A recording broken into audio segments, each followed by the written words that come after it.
Olá, para você que está chegando agora, meu nome é Raquel e neste canal nós estamos lendo o livro Diário de Berlim de William Shirer, um jornalista americano, correspondente internacional que viveu na Europa e foi escrevendo dia a dia o que vinha acontecendo, né, desde 1934 até 1941. Neste vídeo nós vamos terminar o ano de 1936. Esse é o vídeo número 11, e se você quiser nos acompanhar, eu recomendo que comece lá do vídeo 1, que já está disponível no canal, e, e hoje já vamos, no vídeo 11, vamos terminar o ano de 36. Então, foi possível perceber que foram poucos os eventos dignos de nota nos anos 34, 35 e 36, mas eles aconteceram e foram eventos importantíssimos para a escalada do poder de Hitler na Europa, que culminou lá no futuro com a Segunda Guerra. Talvez o fato de países importantes como França e Inglaterra não terem feito nada para impedir o avanço, né, do Hitler, eh, tenha sido devido ao fato de terem sido eventos pontuais ao longo do tempo, né. Isso faz com que as pessoas otimistas pensem: "Não, foi só um evento, é pontual, não é nada, vamos deixar do jeito que está". E a coisa vai escalando, né. Uma outra coisa que eu gostaria de falar para vocês antes de começar a leitura de hoje é que nós temos o Instagram, que é um perfil de divulgação deste canal de YouTube, e lá no Instagram, cujo perfil é @diário de Berlim, eu comecei ontem a produzir uma espécie de dicionário de termos estrangeiros, de termos em outra língua que eu leio, para que você possa ver a grafia, o que significa e possa buscar mais informações. E se você tiver uma curiosidade especial a respeito de uma palavra, de um personagem, comente que eu faço essa busca e coloco lá no Instagram. E se você está aqui no YouTube e não me segue ainda no Instagram, por favor, passe a seguir por lá que você acompanhará essa essa divulgação e que eu tenho colocado lá para além do que a gente lê aqui, ok? Vamos então retomar a leitura agora. William Shirer escreveu em Berlim, no dia 16 de agosto de 1936. Finalmente, os Jogos Olímpicos terminaram hoje. Fartei-me de provas de campo e pista, natação, remo e basquetebol, que foram para nós uma verdadeira dor de cabeça, assistindo-as por dever de ofício. Hitler, Göring e os outros figurões nazistas mostraram-se esta tarde comparecendo ao estádio para as provas finais, que se prolongaram até depois do escurecer. Hus e eu tivemos de lançar mão de todos os nossos expedientes para conseguir a entrada no estádio de Mr. William Randolph Hearst, de uma sua amiga, e do casal Adolf Manjou, que somente ontem à noite chegaram a Berlim depois de vendidos todos os ingressos. No meio da atrapalhação do momento, chegamos a perder de vista a Adolf Manjou, que reapareceu depois de alguns minutos. Fomos obrigados a alojá-los todos na tribuna de imprensa, já superlotada. Mas depois de algum tempo conseguimos a boa vontade de alguns guardas da SS, que permitiram que eles se sentassem nas cadeiras reservadas aos diplomatas, de onde puderam observar Hitler muito à vontade. Pouco depois já estavam impressionados com o homem. Receio que os nazistas tenham conseguido o sucesso esperado com a sua propaganda. Primeiramente, organizaram os jogos numa escala nunca experimentada anteriormente, o que calou fundo no espírito dos atletas. Depois, organizaram uma ótima fachada para ser vista pelos visitantes, especialmente pelos grandes nomes de negócios que aqui se encontram. Ralph Barnes e eu interrogamos a esse respeito alguns empresários americanos que conhecíamos de outras épocas. Todos afirmaram francamente que se sentiam favoravelmente impressionados com o espetáculo nazista. Espetáculo aqui, William Shirer coloca entre aspas. Revelaram-nos que tinham conversado com Göring, que lhes afirmara que nós, os correspondentes norte-americanos, agíamos com deslealdade para com os nazistas. Por acaso, perguntei, o general referiu-se à supressão das igrejas ao conversar com os senhores? Referiu-se, declarou um deles, e garantiu que não existe a menor dose de verdade no que os senhores escrevem sobre a perseguição religiosa no Reich. Diante disso, receio que tanto eu como Ralph tenhamos perdido um pouco de nossa calma, mas não creio que o tenhamos feito mudar de opinião. Berlim, 25 de agosto de 1936. A imprensa alemã já se lançou aos ataques abertos contra o governo espanhol. E consegui saber, por intermédio de uma fonte fidedigna, que os primeiros aviões alemães já foram enviados aos revolucionários. Outras fontes afirmam que também os italianos estão fazendo o mesmo. Parece-me que, se os franceses tivessem um pouco de bom senso, tratariam de mandar algumas tropas para a Espanha, convenientemente disfarçadas de voluntários, juntamente com algum armamento, abafando a revolução em benefício de Madrid.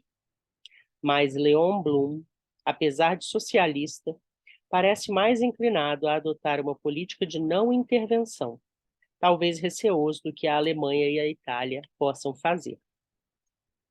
Berlim, 4 de setembro de 1936. Livrei-me da maçada de ter que fazer a reportagem sobre o Congresso Anual do Partido Nazista, marcado para a próxima semana em Nuremberg. Depois de suportar os Jogos Olímpicos, não creio que poderia resistir a mais este sacrifício.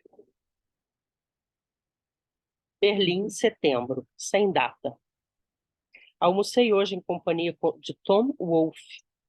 Foi Martha Dodd quem teve a ideia desse nosso encontro, diante do entusiasmo que sempre exprimi pelas suas obras. Descobrimos uma mesa a um dos cantos mais calmos do Abel.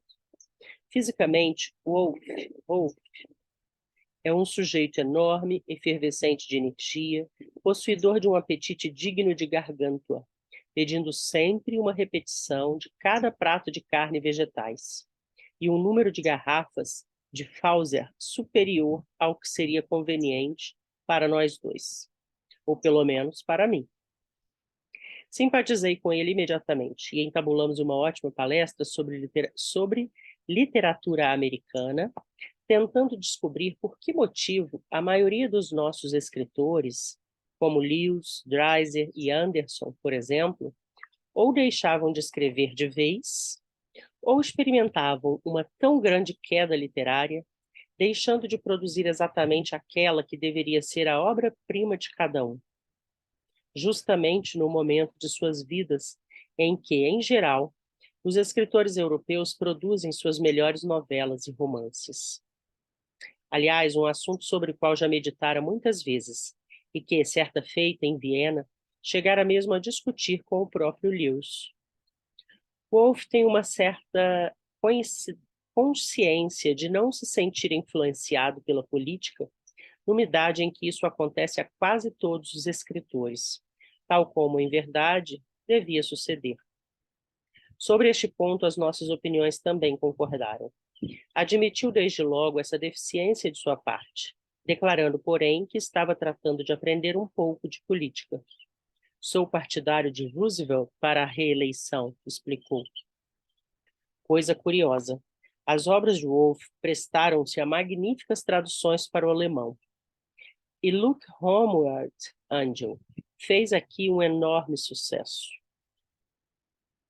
Separamo-nos com a promessa de um novo encontro em Nova York. Uma personalidade genuína e muito mais promissora, desde que possa integrar-se a si próprio que qualquer outro de nossos jovens romancistas. Berlim, 9 de setembro de 1936. Durante o Congresso de Nuremberg, Hitler anunciou o lançamento de um plano quadrienal destinado a conseguir a autossuficiência da Alemanha no terreno das matérias-primas. Göring ficará encarregado de dirigir a aplicação desse plano. Obviamente, trata-se de um plano de guerra, mas, como é natural, os alemães negam que assim seja. A reunião deste ano do partido foi dedicada, em sua maior parte, a atacar o bolchevismo e a União Soviética. Fala-se mesmo no rompimento das relações diplomáticas entre Berlim e Moscou. Londres, outubro de 1936. Uma semana agradável, revendo velhos amigos, todo contente, com 2 novos ternos adquiridos em Savile Row, e sempre que, e melhor que tudo, 5 dias de permanência em Salcombe, no Devonshire, em companhia de Lord Gallico, que ali adquiriu uma propriedade. Realizamos algumas pescarias realmente fantásticas. A primeira vez que Tess pescava, conseguindo resultados melhores que Paul e eu. Passeios soberbos ao longo dos penhascos varridos pelo vento e ótimas palestras. A decisão de Paul valeu a pena. Escreveu e vendeu 3 pequenos romances, conseguindo cobrar magníficos direitos cinematográficos pela adaptação de cada um deles. Engraçado. Até hoje continua impressionado com o aplomb do seu mordomo, que parece ter acabado de sair do palco e que é quem dirige inteiramente a casa. Amanhã estarei de volta a Berlim. Fizemos visitas muito agradáveis aos Neil Rogers, aos Strosses, a Jenny Lee, muito escocesa, muito linda e muito inteligente, e que realmente devia voltar ao parlamento, de onde foi destituída nas últimas eleições. Seu marido, Aneurin Bevan, também deputado ao parlamento por um dos distritos mineiros do país de Gales, ele próprio um antigo mineiro, inteligência profunda, um quase nada ímpio e ótimo sujeito. Esta tarde tomamos chá em companhia de Bill Stoneman, que acaba de substituir John Gunther como correspondente local do Chicago Daily News, e May Liz, sua esposa.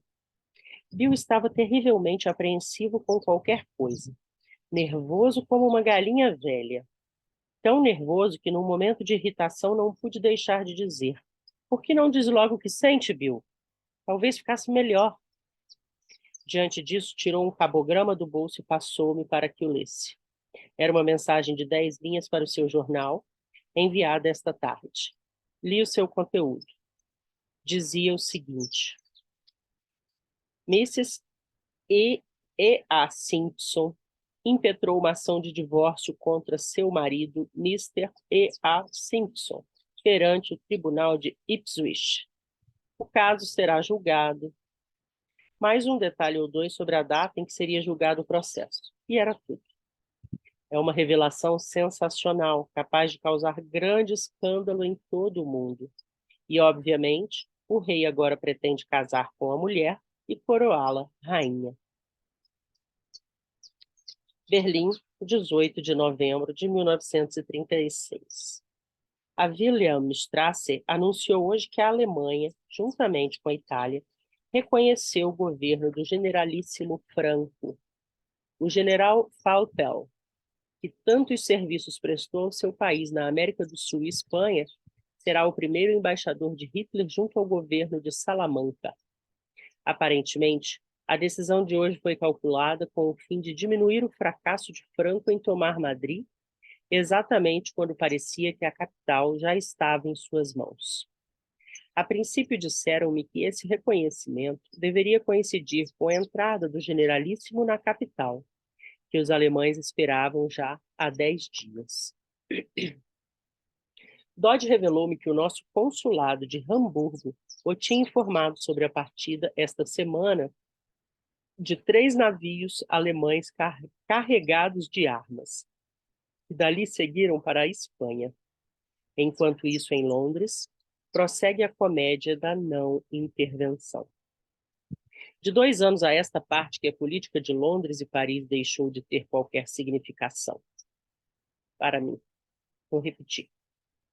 De 2 anos a esta parte, que a política de Londres e Paris deixou de ter qualquer significação para mim, encarada sob o prisma dos seus próprios interesses capitais. Nada fizeram a 16 de março de 1935 e a 7 de março deste ano, da mesma forma que nada estão fazendo agora no caso da Espanha. Será que a minha capacidade de julgamento está ficando embotada depois de 2 anos vividos nesta terra histérica e nazista? É ou não é um absurdo chegar à conclusão de que Bloom e Baldwin desconhecem os seus próprios interesses? Berlim, 25 de novembro de 1936. Fomos convocados hoje a uma reunião no Ministério da Propaganda para ouvir uma importante declaração. Fiquei imaginando qual seria o novo golpe de Hitler, mas, felizmente, tratava-se apenas da assinatura de um pacto anti-Comintern entre a Alemanha e o Japão. Ribbentrop, que assinou o documento pelo Reich, levantou-se e fez uma preleção de meia hora sobre o significado do novo instrumento, se é que tem algum. Disse-nos que o pacto significava, entre outras coisas, que a Alemanha e o Japão se tinham unido para a defesa da civilização ocidental. Isto constituiu uma novidade tão grande, pelo menos no tocante ao Japão, que quando o ministro da Wilhelmstrasse terminou de falar, um dos correspondentes ingleses não pôde deixar de perguntar-lhe se tinha compreendido corretamente as suas palavras. Ribbentrop, que não possui a mínima dose de sense of humor, repetiu-lhe então as suas próprias frases, sem pestanejar sequer. Parece óbvio que o Japão e a Alemanha assinaram simultaneamente um tratado militar secreto, comprometendo-se a uma ação militar conjunta contra a Rússia, na hipótese de qualquer das duas potências se ver envolvida numa guerra contra a União Soviética. Berlim, 25 de dezembro de 1936. Um magnífico jantar de Natal ao estilo americano e ao qual não faltou sequer o pastelão de carne moída, em companhia de Ralph e Esther Barnes e seus filhos. Ralph e eu tivemos que abandonar a ceia em meio, a fim de responder às perguntas de Nova York sobre uma notícia sensacional distribuída pela AP, dizendo que os alemães desembarcaram um grande contingente de tropas no Marrocos a fim de auxiliar o generalíssimo Franco. Não havia ninguém na Wilhelmstrasse, pois todos os seus funcionários estão passando as férias de Natal fora da cidade.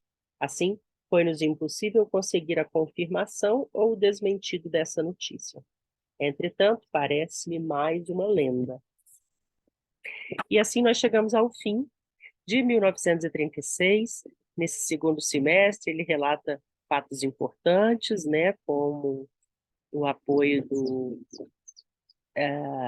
da Wilhelmstrasse, do governo alemão ao generalíssimo Franco na Espanha, depois o acordo entre Alemanha e Japão, que nós sabemos que seguiu até a Segunda Guerra, e também ele faz uma rápida menção ao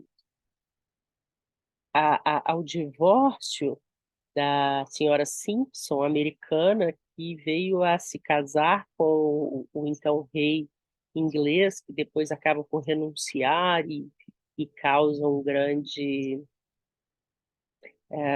impacto na realeza britânica, né?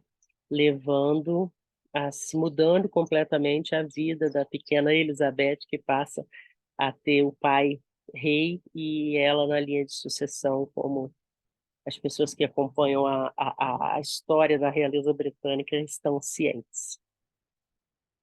Ficamos hoje por aqui. Se você gostou, curta, compartilhe, comente. Até a próxima.